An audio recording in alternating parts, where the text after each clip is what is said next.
Mari saudara-saudara kita bersama-sama berdoa. Belum jauh kaki kami melangkah di tahun 2024 ini ya Tuhan.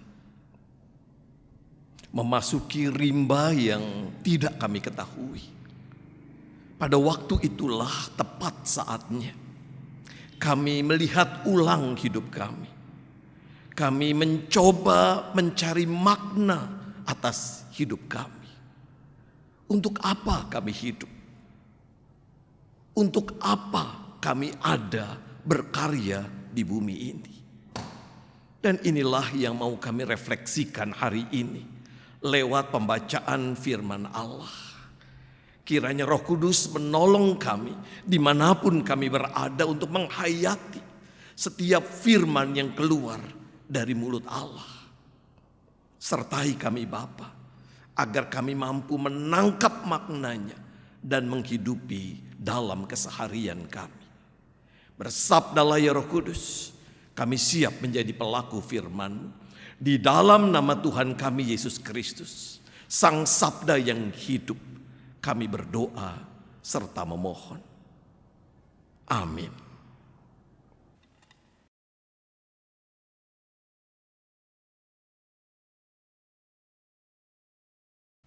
Bacaan pertama dari 1 Samuel 3 ayat 1 sampai 20. Samuel yang masih muda menjadi pelayan Tuhan di bawah pengawasan Eli. Pada masa itu firman Tuhan jarang, penglihatan pun langka. Pada suatu hari Eli sedang berbaring di tempat tidurnya. Matanya sudah mulai kabur dan tidak dapat melihat dengan baik.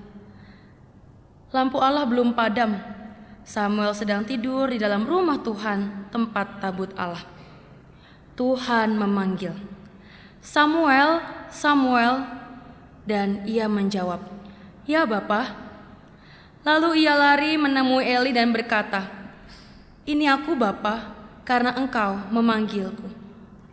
Tetapi Eli berkata, "Aku tidak memanggilmu, tidurlah kembali." Samuel pun pergi tidur. Sekali lagi Tuhan memanggil, "Samuel."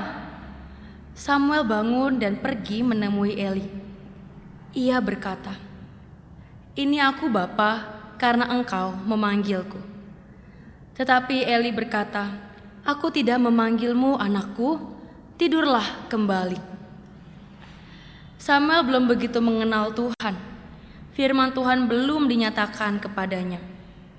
Tuhan memanggil Samuel lagi untuk ketiga kalinya.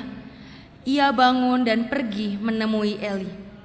Ia berkata, "Ini aku Bapa, karena engkau memanggilku." Lalu Eli mengerti bahwa Tuhanlah yang memanggil anak itu.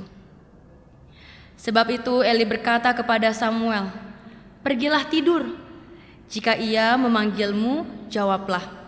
Berfirmanlah ya Tuhan, sebab hamba-Mu ini mendengar." Samuel pergi dan berbaring di tempat tidurnya. Lalu datanglah Tuhan berdiri di sana dan memanggil seperti yang sudah-sudah, "Samuel, Samuel." Samuel menjawab, "Berfirmanlah, sebab hamba-Mu ini mendengar." Firman Tuhan kepada Samuel, "Sesungguhnya aku akan melakukan sesuatu di Israel, sehingga siapa saja yang mendengarnya akan berdenging telinganya. Pada waktu itu aku akan menepati yang telah kufirmankan kepada Eli tentang keluarganya, semuanya dari mula sampai akhir. Aku telah memberitahukan kepadanya bahwa aku akan menghukum keluarganya untuk selamanya karena pelanggaran yang telah diketahuinya, sebab anak-anaknya telah menista Allah dan ia tidak mencegah mereka. Sebab itu aku telah bersumpah mengenai keluarga Eli, bahwa pelanggaran keluarga Eli tidak akan dihapuskan dengan kurban sembelihan atau kurban sajian untuk selamanya." Setelah itu Samuel tidur sampai pagi, lalu ia membuka pintu-pintu rumah Tuhan. Tetapi ia takut memberitahukan penglihatan itu kepada Eli. Eli memanggil Samuel, "Samuel, anakku." Jawab Samuel, "Ya Bapa," kata Eli. "Apa yang difirmankannya kepadamu? Jangan kau sembunyikan kepadaku. Kiranya Allah menghukum engkau dengan berat, bahkan lebih lagi jika engkau menyembunyikan sepatah kata pun dari semua yang difirmankannya kepadamu." Lalu Samuel memberitahukan tanpa menyembunyikan apapun kepadanya. Kemudian Eli berkata, "Dialah Tuhan. Biarlah ia melakukan apa yang baik di matanya." Samuel semakin besar, Tuhan menyertai dia dan tidak membiarkan satupun dari firman yang disampaikannya gugur. Seluruh Israel dari Dan sampai Beersheba mengetahui bahwa Samuel telah menjadi nabi Tuhan yang terpercaya. Demikianlah sabda Tuhan. Syukur kepada Allah.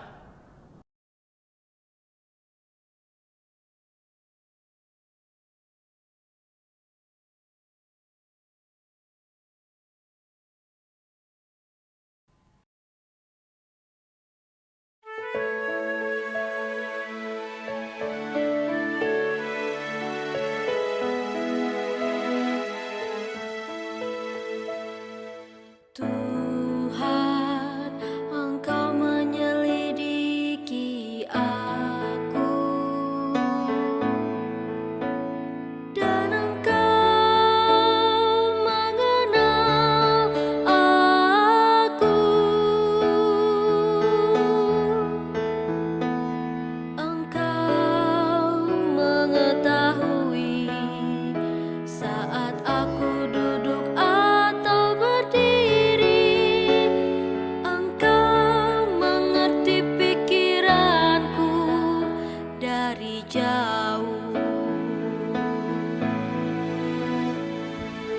Tuhan, Engkau menyelidiki aku,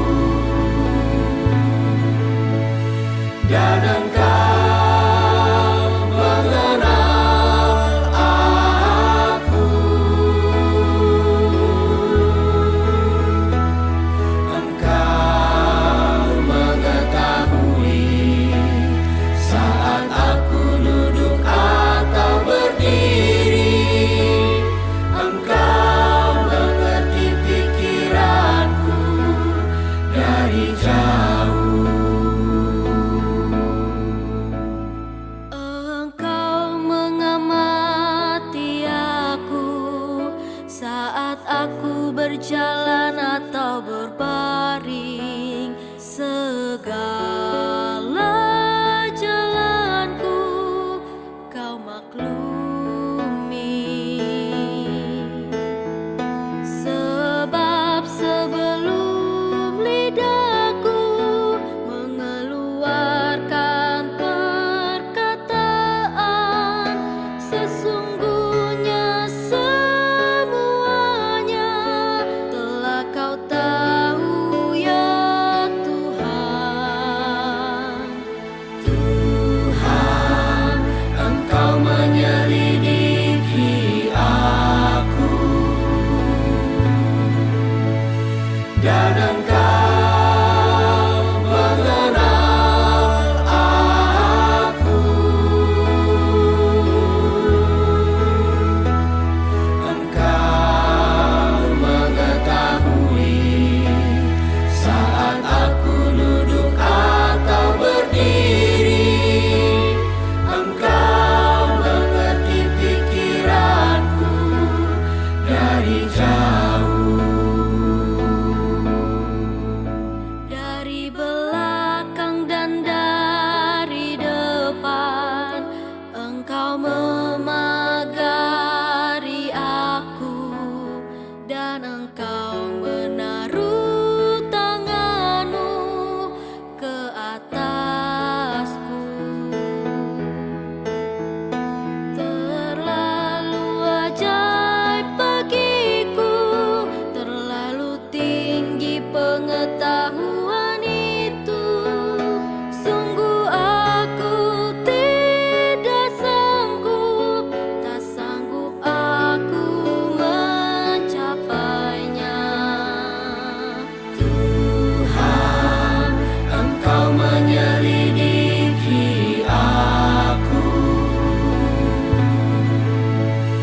dan Engkau mengenal aku.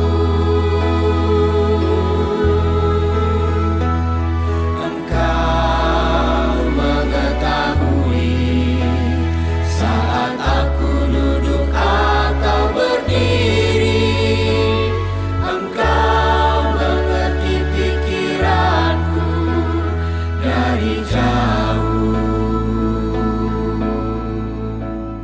Sesungguhnya Engkau yang membentuk buah pinggangku, menenun aku dalam kandungan ibuku. Ku bersyukur kepadamu, sebab aku dijadikan dengan dahsyat dan ajaib. Sungguh ajaib yang kau buat, dan jiwaku sungguh menyadarinya. Tuhan, Engkau menyelidiki aku, dan Engkau mengenal aku. Engkau mengetahui saat aku duduk atau berdiri. Engkau mengerti pikiranku dari jauh. Tulang-tulangku tak terlindung dari pandanganmu saat aku dijadikan di tempat yang tersembunyi. Matamu melihat saat aku belum terbentuk, dalam kitabmu sudah tertulis hari-hari yang sudah dibentuk sebelum ada satu hari pun. Tuhan, Engkau menyelidiki aku, dan Engkau mengenal aku. Engkau mengetahui saat aku duduk atau berdiri.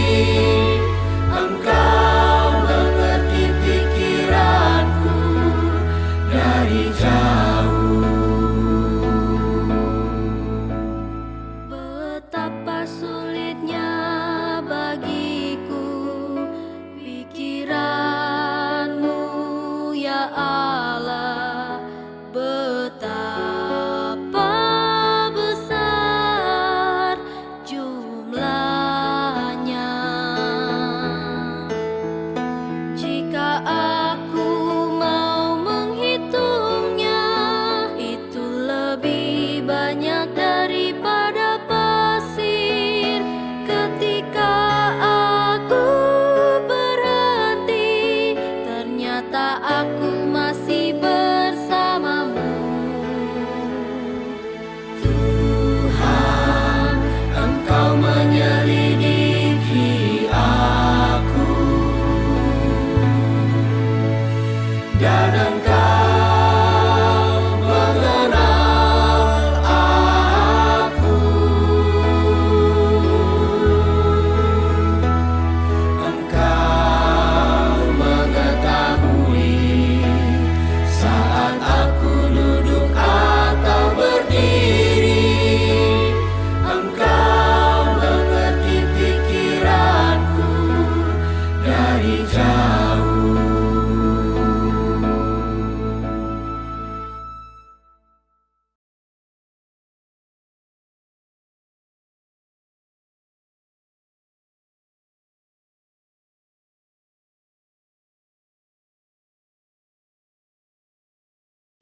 Bacaan kedua dari surat 1 Korintus pasal 6 ayat 12 sampai 20.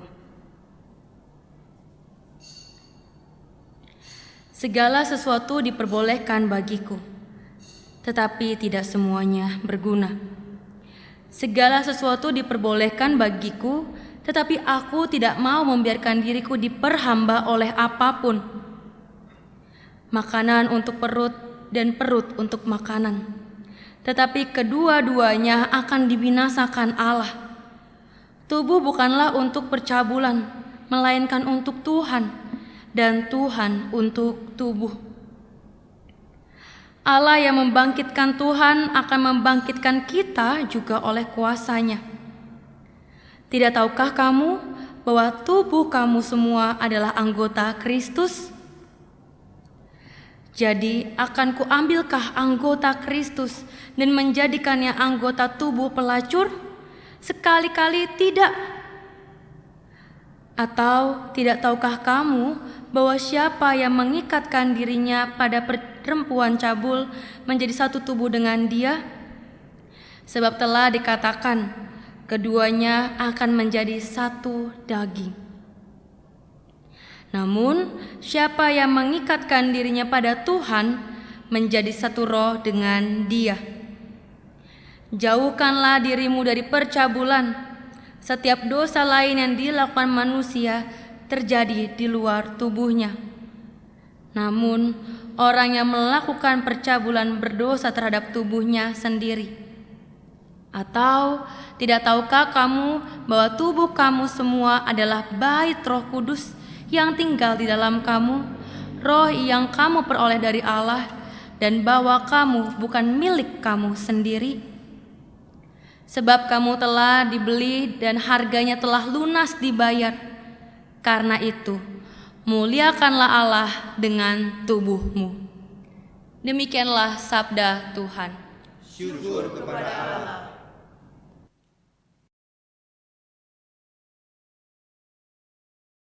Injil Yesus Kristus menurut Yohanes pasal 1 ayat 43 sampai dengan 51. Keesokan harinya Yesus memutuskan untuk berangkat ke Galilea. Ia bertemu dengan Filipus dan berkata kepadanya, "Ikutlah aku." Filipus berasal dari Betsaida, kota Andreas dan Petrus.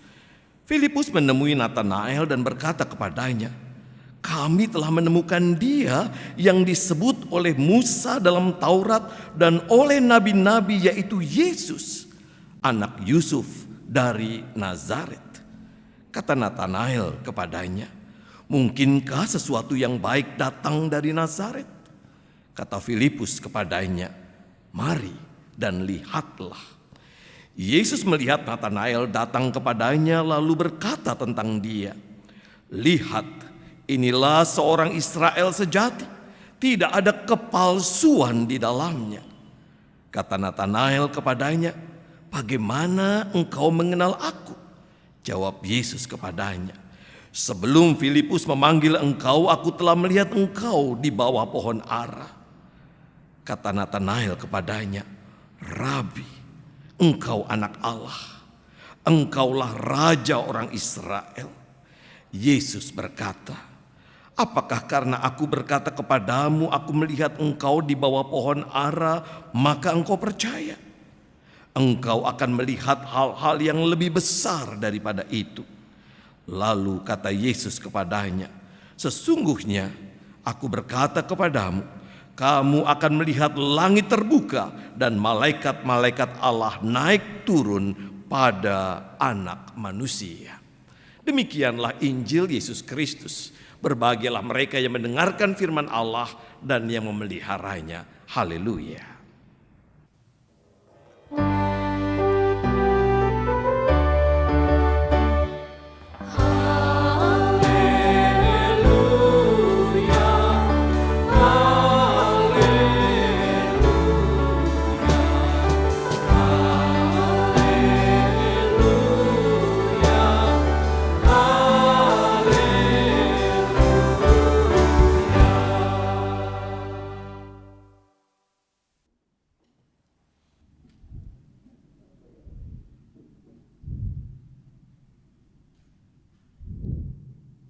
Senang menjumpai saudara-saudara melalui YKB di hari ini.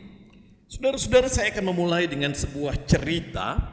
Pada waktu saya sekolah teologi dulu, ada beberapa tes yang wajib diikuti oleh calon mahasiswa teologi. Salah satu tes yang menarik adalah wawancara, saudara-saudara. Biasanya ada satu pertanyaan yang diajukan oleh pewawancara yang kemudian kami tahu dia adalah dosen kami. Ada banyak alasan ketika orang ditanya, mengapa kamu mau masuk sekolah teologi? Dari pengalaman spiritual sampai dengan tujuan hidup. Dan biasanya pewawancara akan bertanya begini, apa yang membuat engkau ingin sekolah di sini? Dan kalau ada mahasiswa yang menjawab, kami mendapat panggilan dari Tuhan, maka dosen kami akan tanya, berikan surat panggilannya. Dan biasanya para mahasiswa akan kaget dengan pernyataan itu. Apa maksudnya, saudara-saudara? Lewat pernyataan itu yang mau dituju oleh para dosen kami agar kami berpikir kritis, bersikap kritis. Dan bukankah hal itu penting buat hidup kita saat ini? Melalui media sosial ada banyak sekali informasi, apalagi menjelang pemilu ada banyak informasi. Dibutuhkan sikap kritis, meneliti, memahami, memberikan nalar atas apa yang kita dapatkan. Kita tentu saja tahu, saudara-saudara, ada ungkapan saring dulu sebelum sharing. Bersikap kritis, saudara-saudara, adalah hal juga yang penting dalam iman kita, dalam kita mengikut Yesus. Banyak sekali kita mendengar kesaksian-kesaksian tentang pengalaman bersama dengan Allah yang luar biasa. Tetapi seringkali, saudara-saudara, pengalaman-pengalaman itu justru membuat kita menjadi orang Kristen yang eksklusif, yang tidak memikirkan orang lain. Misalnya, saudara-saudara, ini saat banjir, lalu ada orang kesaksian di gereja. Bapak Ibu, saya mau bersaksi, puji Tuhan. Tuhan memberkati keluarga kami. Karena saat banjir, depan rumah banjir, kiri banjir, kanan banjir, belakang banjir, rumah saya tidak banjir. Haleluya, Tuhan memberkati saya. Saudara-saudara, lihat baik bukan? Kesaksian yang justru membuat iman Kristen menjadi eksklusif dan menutup mata pada orang lain. Inikah panggilan hidup kita? Hanya berpikir untuk diri kita sendiri dan tidak melihat yang lain. Berpikir kritis dengan demikian amat penting, saudaraku. Suatu ketika ada seorang pendeta nyasar cari alamat anggota jemaatnya.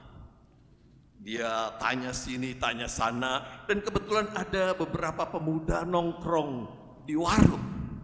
Pak pendeta itu tanya, "Nak, kamu tahu jalan rambutan 5 nomor 7? Oh itu Pak, iya saya tahu Pak. Ini Bapak tinggal lurus ke kanan, nggak jauh dari situ ke kiri. Nah rumahnya itu pagar hitam. Pak pendeta tersenyum, terima kasih nak, kamu luar biasa. Datanglah ke gereja kami, nanti kami akan menunjukkan jalan ke sorga, katanya. Lalu anak itu mengatakan, jalan rambutan aja nggak tahu, apalagi jalan ke sorga, katanya. Saudara lihat baik bukan? Ketika orang tidak bersikap kritis atas pemahaman imannya, maka jadilah ia orang yang berpikir sempit, fundamentalisme sempit. Saudaraku, hari ini kita sedikit banyak belajar tentang bagaimana sikap kritis dalam menghadapi panggilan hidup ini. Secara sederhana, sikap itu ditunjukkan Samuel, saudaraku, dalam bacaan pertama. 3 kali Samuel mendengar ada suara yang memanggilnya dan ia mengkonfirmasi pada Elia, sang mentor. Ini masih bentuk yang sederhana dari sikap kritis. Bagaimana ia mengonfirmasi apa yang ia dengar? Benarkah apa yang ia dengar? Saudara, bahkan kalau kita membaca Injil hari ini, maka kita akan menemukan bahwa panggilan bersikap kritis ditunjukkan oleh murid Yesus, Nathanael khususnya. Saudaraku, sebelum kita masuk ke sana, ada pertanyaan penting buat kita. Kenapa Allah memanggil kita? Mengapa Allah memanggil saudara dan saya? Ada seorang teolog namanya Michael Crosby, dia mengatakan begini, bahwa hakikat Allah di dalam Yesus adalah mencari dan menemukan. Dan kita tahu kisah-kisah bagaimana ia mencari yang terhilang. Dan itulah yang dilakukan Allah hingga ia datang sebagai manusia. Ia mencari saudara dan saya untuk apa, saudara-saudara? Untuk memuliakan Dia, untuk hidup mengabdi kepadanya, untuk berkarya bagi Dia di bumi ini. Dan itu sebabnya hidup kita di sini bukan untuk diri kita sendiri, tetapi bagi kemuliaan Allah dan sesama. Saudara-saudara, pengalaman panggilan Allah ditunjukkan dalam Injil Yohanes. Dan kisah ini menceritakan bagaimana Yesus memanggil murid-muridnya yang pertama. Agak berbeda dengan Injil yang lain, cara menceritakan Injil Yohanes menarik, saudara-saudara. Disebutkan di sana selain Yohanes, Andreas, dan Simon Petrus, Yesus juga memanggil Filipus. Disebutkan ia berasal dari Betsaida. Betsaida secara harfiah artinya rumah para nelayan. Itu sebabnya kita bisa menduga dia juga adalah seorang nelayan. Tetapi saudara-saudara, tidak ada catatan apapun dalam Alkitab. Ketika Yesus berbicara pada Filipus, ikutlah aku, yang dilakukan oleh Filipus langsung mengikut dia. Saudaraku, kita tidak menemukan pergulatan. Kita tidak menemukan argumentasi yang diajukan Filipus ketika mengikuti Yesus. Tetapi ada satu catatan menarik dalam Injil Yohanes 14 ayat ke-9 tentang Filipus. Diceritakan Yesus menegur Filipus. Kata Yesus begini, telah sekian lama aku bersama-sama kamu Filipus, namun engkau tidak mengenal aku. Barang siapa telah melihat aku, ia telah melihat Bapa. Barang siapa melihat aku, ia telah melihat Bapa. Tetapi Filipus tidak tahu. Sampai kemudian ia bertanya, tunjukkanlah Bapa itu kepada kami. Saudara-saudara, dari sini kita belajar bahwa iman itu dinamis. Kenapa kita perlu bersikap kritis dengan iman kita? Karena iman itu dinamis. Mungkin pada waktu pertama kali dipanggil, Filipus sangat beriman. Tetapi perjalanan hidup membuat ia meragukan Yesus Kristus. Saudara-saudara, justru karena iman itu dinamis, maka marilah kita juga mengkritisi apa yang kita percaya. Mengkritisi apa yang kita imani. Dalam cerita kita selanjutnya, saudara-saudara, kita bisa menduga ada persahabatan antara Filipus dengan Nathanael. Disebutkan di sana, Filipus menceritakan dengan gembira persoalan perjumpaannya dengan Yesus. Saudara, sesuatu yang menggembirakan itu biasanya kita ungkapkan kepada orang-orang yang dekat dengan kita. Pada waktu istri saya melahirkan anak pertama, sekian tahun kami tidak dikaruniai anak. Lalu ketika anak pertama lahir, maka semua teman saya WA. Anakku lahir. Teman saya bilang, kamu udah kasih tahu saya? Oh iya, nggak apa-apa. Saya kasih tahu lagi. Kenapa? Karena saya terlalu gembira. Filipus gembira berjumpa dengan Sang Mesias yang dinantikannya. Itu sebabnya ia mengatakan kepada Nathanael bahwa ia telah menjumpai Yesus yang dinantikan. Tetapi saudara-saudara, ada hal yang menarik yang menjadi argumentasi Nathanael dalam bacaan kita. ayat 46 mengatakan, mungkinkah sesuatu yang baik datang dari Nazaret? Ada nada mengejek di sana. Tetapi saudaraku, kita bisa belajar dari Nathanael. Itulah cara berpikir kritis, mempertanyakan segala sesuatu sebelum ia percaya. Adakah sesuatu yang baik dari Nazaret? Pertanyaan yang mendalam, pertanyaan yang mempertanyakan iman Filipus. Filipus tidak menjawabnya, saudaraku. Kita tidak tahu mengapa ia tidak menjawab. Mungkin saja karena ia baru mengikuti Yesus, belum tahu banyak tentang Yesus, atau memang dia masih ragu-ragu tentang Yesus. Kita tidak tahu.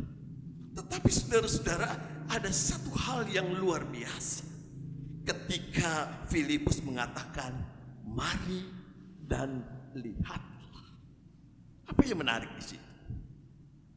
Ketika ada orang yang mempertanyakan tentang Yesus, Filipus justru mengajak ia berjumpa dengan Yesus. Mari dan lihatlah. Ia sadar betul bahwa kemampuannya terbatas untuk menjelaskan dan memperkenalkan Yesus. Ia tidak tahu banyak tentang Yesus, tetapi orang itu, sahabatnya itu, diajak menjumpai Yesus. Saudara-saudara, seorang preman suatu ketika bertobat. Dan itu sebabnya dia gak pernah nongkrong lagi bersama dengan teman-temannya, gak pernah minum lagi, dan selalu melakukan apa yang baik, datang ke gereja, berdoa, beribadah, dan lain sebagainya. Teman-temannya datang ke rumahnya dan bertanya, kamu udah tobat? Apa buktinya kalau kamu tobat? Ayo kita tes, kata teman-temannya. Temannya bertanya, sekarang jawab pertanyaan kamu. Siapa nama bapaknya Yesus? Dia berpikir sejenak. Aduh, kemarin udah dia yang ngasih tahu, tapi saya lupa. Maaf temanku, saya lupa. Oke, pertanyaan yang kedua. Siapa murid Yesus yang mengkhianati Yesus? Aduh, saya juga lupa. Satu lagi, siapa tokoh dalam Alkitab yang menulis banyak surat? Aduh, saya tidak tahu teman. Katanya tobat, kok nggak tahu banyak soal Yesus? Dia menjawab begini, teman, maafkan aku. Aku memang belum tahu banyak tentang Alkitab dan Yesus Kristus. Tetapi yang aku tahu, aku mengalami perubahan. Lihatlah hidupku. Aku nggak pernah mabuk lagi. Aku nggak pernah mukulin pasanganku lagi. Dan aku sekarang mampu menguasai diriku. Lihatlah hidupku. Saudara-saudara, pengetahuan Filipus terbatas untuk menjelaskan siapa Yesus. Tetapi dia mengajak, mari dan lihatlah apa yang dilakukan Yesus sang guru itu. Saudaraku, Nathanael kemudian mendatangi Yesus. Dan dalam perjumpaan ada sebuah kalimat yang luar biasa. Kali pertama berjumpa, dalam ayat 47 dikatakan, lihatlah, inilah seorang Israel sejati, tidak ada kepalsuan di dalamnya. Ketika berjumpa dengan Nathanael, Yesus langsung mengatakan, inilah Israel sejati. Nathanael kaget, bagaimana engkau mengenal aku? Saudaraku, Israel sejati itu menunjuk kualitas iman Nathanael. Bagaimana dia menjadi orang Yahudi yang baik, yang mendalami apa yang ia percayai. Dan Yesus tahu betul kualitas imannya, itu sebabnya ia mengatakan, engkau Israel sejati. Sebuah perjumpaan yang luar biasa. Saudara-saudara, seringkali persoalan di gereja kita, perjumpaan pertama. Oh, saya tahu di gereja itu ada banyak asar. Biasanya di gereja begitu kita datang, asar menyambut kita. Tetapi perhatikan saudara-saudara, kalau ada yang dikenal asar, maka sambutannya manis sekali, hangat sekali. Halo, apa kabar jeng? Cium kanan, cium kiri. Tetapi kalau yang datang tidak dikenal, belum tentu sambutannya hangat. Ia memandang dengan curiga, siapa ini? Seumur hidup saya, saudara-saudara, sebagai pendeta, belum ada orang yang pertama kali melihat saya langsung menebak saya pendeta. Saya yakin yang hari ini berjumpa dengan saya pasti tidak pernah mengenal saya pendeta. Mana ada pendeta kayak gitu ya. Tetapi saudara-saudara, sentuhan pertama dari Yesus kepada Nathanael membuat ia kaget. Perjumpaan pertama menentukan, begitu kata iklan. Nah, itu sebabnya kemudian Nathanael melanjutkan percakapan dengan Yesus. Lalu Yesus mengatakan bahwa ia telah melihat Nathanael di bawah pohon ara. Saudara-saudara, Yesus pada waktu itu telah dikenal sebagai guru, rabi. Pasal 1 ayat 38 menyebutkan kalau dia seorang guru. Guru pada waktu itu stratanya tinggi. Rasanya bangga sekali kalau dikenal oleh guru, bukan? Anak saya yang sekolah disapa oleh kepala sekolah aja dia kaget. Kepala sekolah kenal aku, katanya. Yesus begitu agung dan dia menyapa. Ia melihat dari kejauhan Nathanael di bawah pohon ara. Siapa yang tidak terkejut? Peristiwa-peristiwa inilah yang kemudian membuat Nathanael percaya. Bahkan atas kepercayaannya, Yesus menjanjikan Nathanael akan melihat hal-hal yang lebih besar daripada apa yang dialaminya saat ini. Saudara-saudara, dalam Alkitab tidak dituturkan kisah tentang Nathanael. Dalam Yohanes 21 ayat 2 disebutkan namanya ketika ia kembali menjadi penjala ikan karena frustasi. Yesus mati. Di situ terakhir kita menemukan namanya. Bahkan dalam Injil lain tidak ada nama Nathanael. Tetapi dari Nathanael kita belajar, saudara-saudara, bagaimana melihat panggilan kita dengan sikap yang kritis. Ada penafsir yang mengatakan bahwa Nathanael itu bernama belakang Bartolomeus. Itu nama keluarganya. Dan menurut tradisi Nathanael menjadi martir dan mati sebagai pekabar Injil di Armenia. Ia belajar setia, memperkenalkan Yesus yang dijumpai dan mengubahnya. Ia belajar setia sampai kematian menjemputnya. Saudaraku, pengalaman pengenalan akan Yesus membuat Nathanael sadar bahwa hidup bukan untuk dirinya sendiri. Bukankah kita belum lama merayakan Natal dan kita belajar betul bahwa Yesus hidup untuk saudara dan saya? Kalau saudara dan saya mengenal Yesus Kristus, punya pengalaman-pengalaman iman yang luar biasa, maka kita akan sadar betul bahwa hidup kita bukan untuk diri kita. Dan inilah saat dimana kita berbagi. Kita melihat begitu banyak orang di sekitar kita yang membutuhkan kasih setia Tuhan. Di mana mereka menemukan Yesus yang kita beritakan. Yesus yang membawa kita pada kegembiraan. Kegembiraan itulah yang kita bagikan pada semua orang di sekitar kita. Tuhan mencintai kita semua.